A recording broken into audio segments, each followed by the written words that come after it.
ED విచారణకు విజయ్ దేవరకొండ హాజరయ్యారు. Betting apps promotion కేసులో హాజరయ్యారు. ఈ నెల 11న రానా, 13న విచారణకు హాజరు కావాలని మంచు లక్ష్మికి నోటీసులు పంపింది ఈడీ. ఇప్పటికే ఇదే కేసులో ప్రకాష్ రాజ్ను కూడా విచారించింది. సుదీర్ఘంగా 6 గంటల పాటు విచారణను ఎదుర్కొన్నారు ప్రకాష్ రాజ్. ఈ రోజు విచారణకైతే మరి విజయ్ దేవరకొండ హాజరయ్యారు.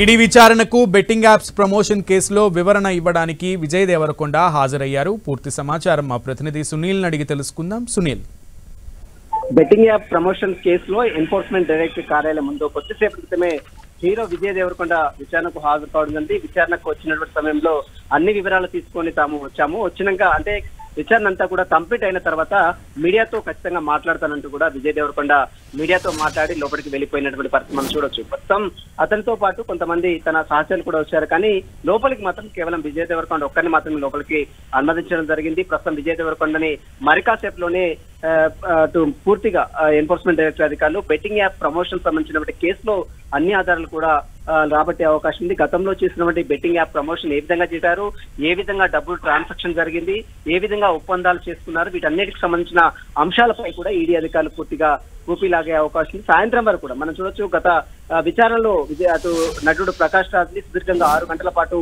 విచారించి అతని స్టేట్మెంట్ నమోదు చేసుకున్న ఈడీ అధికారులు అదే తరహాలో ఈ రోజు విజయ్ దేవరకొండను సైతం ఈడీ అధికారులు నమోదు చేసుకునే అవకాశం ఉంది. అతని స్టేట్మెంట్ నమోదు చేసుకునే అవకాశం ఉంది. మనం చూసాం గతంలో విజయ్ దేవరకొండని డ్రగ్స్ కేసులో సైతము ఈడీ అధికారులు ప్రశ్నల వర్షం కురిపించారు. 2022 సంవత్సరంలో విజయ్ దేవరకొండ ఇదే ఈడీ కార్యాలయం ముందు విచారణకు డ్రగ్స్ కేసులో విచారణకు హాజరయ్యారు. అదే తరహాలో ఇప్పుడు మళ్ళీ రెండోసారి మనం చూడొచ్చు. ఇప్పుడు బెట్టింగ్ యాప్ ప్రమోషన్ కేసులో సైతం ఇప్పుడు ఈడీ విచారణకు విజయ్ దేవరకొండ హాజరవుతున్నటువంటి పరిస్థితి కనబడుతుంది. ఇక సాయంత్రం వరకు కూడా ఈ విచారణ కొనసాగే అవకాశం ఉంది. బెట్టింగ్ యాప్ ప్రమోషన్ సంబంధించినటువంటి అన్ని వివరాలపై కూడా విజయ్ దేవరకొండని ఈడీ అధికారులు ప్రశ్నల వర్షం కురిపించే అవకాశం ఉంది. రైట్, అయితే సుదీర్ఘంగా ప్రకాష్ రాజ్ ని సుదీర్ఘంగా ప్రశ్నించినటువంటి ఈడీ అధికారులు విజయ్ దేవరకొండను కూడా అంతే విధమైనటువంటి ధారాళంగా ప్రశ్నించే అవకాశం ఉందా? ఖచ్చితంగా. ఎందుకంటే మనం చూడొచ్చు, ప్రకాష్ రాజ్ ని సుదీర్ఘంగా 6 గంటల పాటు విచారించారు. అనంతరం అతను మీడియాతో కూడా మాట్లాడు ఈడీ అధికారులు తమ బాధ్యత తాము నిర్వర్తిస్తున్నారు, అదేవిధంగా ఈడీ అధికారులు అడిగినటువంటి అన్ని ప్రశ్నలు కూడా తాను సమాధానాలు చెప్పాను. బెట్టింగ్ యాప్ ఎవరు కూడా పార్టిసిపేట్ చేయొద్దు, ఎవరు కూడా ప్రాణాలు పోగొట్టుకోవద్దు, నిస్వార్థంగా నిజాయితీగా తాము సంపాదించుకోవాలి, కానీ ఈ బెట్టింగ్ యాప్ వల్ల సంపాదించుకోవాలని చూసి ప్రాణాలు పోగొట్టుకోవద్దంటూ కూడా ప్రకాష్ రాజు మీడియాతో మాట్లాడారు. ఇలాంటి బెట్టింగ్ యాప్ ప్రమోషన్స్ ఎప్పుడు చేయను, గతంలో చేసినటువంటి వాటిని ఒప్పందాలు మొత్తం కూడా పూర్తిగా రద్దు చేసుకున్నాను, ఈ బెట్టింగ్ యాప్స్ ప్రమోషన్ లో ఎవరు పార్టిసిపేట్ చేయడానికి వీల్లేదంటూ కూడా నటుడు ప్రకాష్ రాజ్ గతంలో విచారణ కంప్లీట్ అయిన తర్వాత మీడియా ముందు మాట్లాడారు. అదే తరహాలో ఇప్పుడు విజయ్ దేవరకొండ రెండోసారి ఈడీ ముందు డ్రగ్స్ కేసులో ఒకసారి అటెండ్ అయ్యారు. ఈ రోజు రెండోసారి ఈడీ కార్యాలయం ముందు అటెండ్ అయినటువంటి విజయ్ దేవరకొండ మరి ఎలాంటి వివరాలు పొందుపరుస్తారు? ఎందుకంటే డ్రగ్స్ కేసులో ఇప్పుడు ఈడీ విచారణకు వచ్చినప్పుడు అనేక అంశాలపై కూడా ఈడీ అధికారులు విజయ్ దేవరకొండను ప్రశ్నించారు. 2022 సంవత్సరంలో అనేక సుదీర్ఘంగా స్టేట్మెంట్ కూడా నమోదు. అదే తరహాలో ఇప్పుడు బెట్టింగ్ యాప్ ప్రమోషన్ సంబంధించిన కేసులో సైతము అతని యొక్క స్టేట్మెంట్స్ కావచ్చు, అకౌంట్స్ కావచ్చు, ఈ బెట్టింగ్ యాప్ ప్రమోషన్ చేయడం వల్ల వచ్చినటువంటి లాభాలు కావచ్చు, వచ్చినటువంటి బెనిఫిట్స్, ఏం బెనిఫిట్స్ వచ్చాయి, ఎక్కడెక్కడ బెట్టింగ్ యాప్ ప్రమోషన్ చేశారు, ఏ యాప్ లో ప్రమోషన్ చేశారు అన్న దానిపై కూడా పూర్తిగా విజయ్ దేవరకొండని సుదీర్ఘంగా ఈడీ అధికారులు ప్రశ్నల వర్షం కురిపించే అవకాశం ఉంది.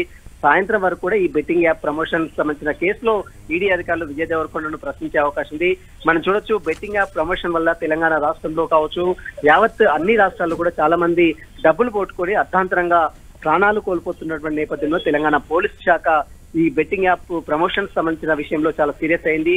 హైదరాబాద్ కమిషనర్ సివి ఆనంద్ నేతృత్వంలో కావచ్చు, సైబరాబాద్ కమిషనర్ అవినాష్ మహాంతి కావచ్చు, ఈ ఇద్దరు నేతృత్వంలో అనేక మందిపై కేసులు నమోదు చేసుకుంటుంది. ఆ కేసులను బేస్ చేసుకొని ఆ కేసుల ఆధారంగానే ఇప్పుడు ఈడీ అధికారులు ఈసీఐఆర్ కింద ఎన్ఫోర్స్మెంట్ కేసు ఇన్ఫర్మేషన్ రిపోర్ట్ కింద కేసు నమోదు చేసుకొని ఆ తర్వాత ఒక్కొక్కరిని 29 మంది సినీ సెలబ్రిటీలతో పాటు కొంతమంది యూట్యూబర్స్ పై కూడా ఈడీ అధికారులు కేసు నమోదు చేసుకుని ఒక్కొక్కరికి విడుదల వారిగా నోట్స్లు ఇచ్చి విచారించి వారి యొక్క స్టేట్మెంట్ కూడా నమోదు చేసుకుంది.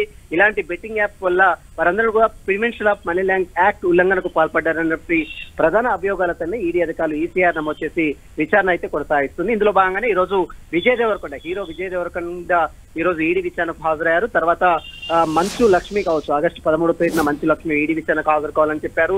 అదేవిధంగా దగ్గుబాటి రాణి, పాన్ ఇండియా సూపర్ స్టార్ గా ఉన్నటువంటి దగ్గుబాటి రాణా సైతము ఆగస్టు 11వ తేదీన ఈడీ విచారణ ముందు హాజరయ్యే అవకాశం ఉంది.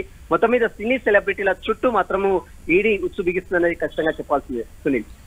ఎస్ సునీల్, అయితే ఇప్పటికే రాణా పోస్ట్ పోన్ అంటే ఒక్కసారి తన విచారణ తేదీని వాయిదా వేసుకోవాల్సిన రిక్వెస్ట్ చేయడం జరిగింది. అయితే ఈసారి 11న రాణా హాజరవుతారా అనేటువంటి విషయానికి క్లారిఫికేషన్ ఏమన్నా తెలిసిందా? అండ్ అలాగే వరుసగా సినీ నేతల విచారణ అయితే జరిగే విధంగానే ఉందా? ఈడీ విచారిస్తుందనే చెప్తుందా?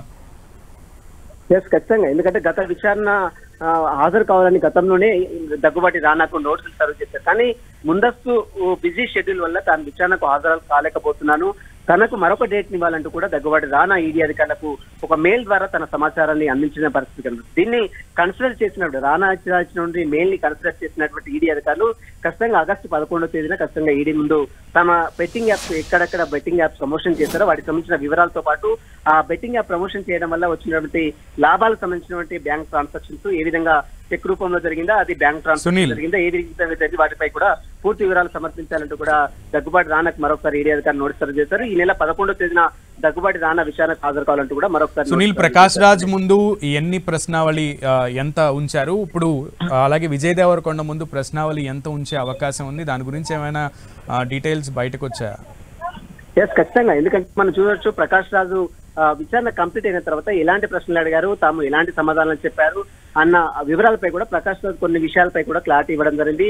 బెట్టింగ్ యాప్ ప్రమోషన్స్ గతంలో చేశాను, ఆ ప్రమోషన్ చేసిన దానికి మళ్ళీ ఒప్పందాలన్నీ కూడా రద్దు చేసుకున్నాను, ఇప్పుడు ఎవరు కూడా ఎక్కడ కూడా నేను బెట్టింగ్ ప్రమోషన్ చేయడం లేదు, బెట్టింగ్ యాప్ ప్రమోషన్ చేయడం లేదు, ఏ యాప్ లో చేశానో ఏ విధంగా డబ్బులు వచ్చాయో అన్న దాని వివరాలపై కూడా ప్రకాష్ రాజ్ క్లారిటీ ఇవ్వడం జరిగింది. ఎక్కడ కూడా నేను డబ్బులు తీసుకోలేదు, కేవలం ఫ్రీ అడ్వర్టైజ్మెంట్ మాత్రమే ఇచ్చానంటూ కూడా గతంలో ప్రకాష్ రాజ్ చెప్పారు. అదే తరహాలో ఈ రోజు విజయ్ దేవరకొండ సైతం అదే తరహాలో అటు ఈడీ అధికారులు ప్రశ్నల వర్షం కురిపించే అవకాశం ఉంది. ఎక్కడెక్కడ బెట్టింగ్ యాప్ ప్రమోషన్ చేశారు, ఏ యాప్ల ద్వారా చేశారు, ఆ యాప్లకు ఎంత మొత్తంలో మీరు డబ్బులు తీసుకున్నారు, ఎంత మొత్తంలో అగ్రిమెంట్ చేసుకున్నారు, అగ్రిమెంట్ సంబంధించినటువంటి కాపీలు కావచ్చు, అగ్రిమెంట్ సంబంధించినటువంటి సైన్ ఏ విధంగా చేశారు, ఏ విధంగా ఒప్పందాలు జరిగాయి, ఏ విధంగా డబ్బులు ట్రాన్సాక్షన్ జరిగింది, అది డబ్బులు చెక్ రూపంలో జరిగిందా, మనీ బ్యాంక్ రూపంలో జరిగిందా, వీటన్నిటికి సంబంధించిన విషయాలపై కూడా ఈడీ అధికారులు విజయ్ దేవరకొండని పూర్తిగా ప్రశ్నించే అవకాశం. ప్రస్తుతం అయితే విజయ్ దేవరకొండ ఈడీ విచారణ ఈడీ కార్యాలయం లోపలికి వెళ్ళాడు. ఈడీ విచారణ మరి కాసేపట్లోనే స్టార్ట్ అవుతుంది. సాయంత్రం వరకు సుదీర్ఘంగా ఈడీ అధికారులు విజయ్ దేవరకొండ ప్రశ్నించిన తర్వాత పూర్తిగా విచారణ కంప్లీట్ అయిన తర్వాత విజయ్ దేవరకొండ కూడా మీడియాతో కూడా మాట్లాడే అవకాశం ఉంది. సునీల్. ఓకే సునీల్.